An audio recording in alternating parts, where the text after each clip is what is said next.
two primary reasons that natural consequences, no matter how gentle, often don't work for neurodivergent kids. Okay, first of all, the assumption underlying natural consequences is that we're trying to extinguish a behavior that was motivated and under the child's conscious control. And so we are using behavioral methods even if we're not exposing the child to the consequence ourselves. It's just natural in the environment. So let's take an example of a child who goes to get ice cream and they get really upset by something and throw the ice cream on the ground or are not careful and drop the ice cream. The natural consequence is that they don't have ice cream, right? And the theory of natural consequences is that then they don't get ice cream and they will learn from that the next time, right?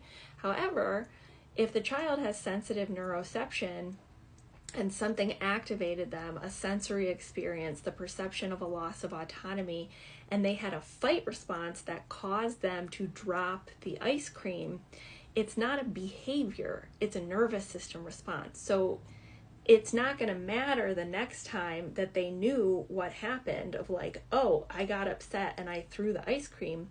It's an automatic response. And so from my perspective and my belief is that natural consequence outweighs the experience of the child, which is like a nervous system response. Second, natural consequences rests on the ability to discern cause and effect for the child, which is rational sequencing, which happens in this part of the brain, the frontal lobe. But for many of our children, they're operating from the survival brain. So let's say we're like, okay, they forget their coat, they're cold at the park. That's their natural consequence.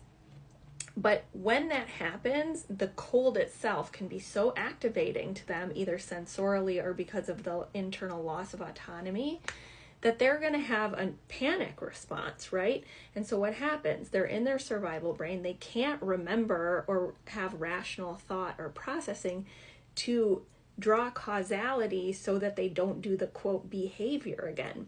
Additionally, many neurodivergent children have trouble with interoception, which is matching internal state with external state sensorially. So they might misinterpret signals of cold or hot and not be able to even draw that causality with like, if I don't bring the coat, I get cold. So what do? I always bring the coat with me so that the child doesn't get cold and suffer a natural consequence that again outweighs how their brain works, right? We don't want to be punishing how kids' brains work.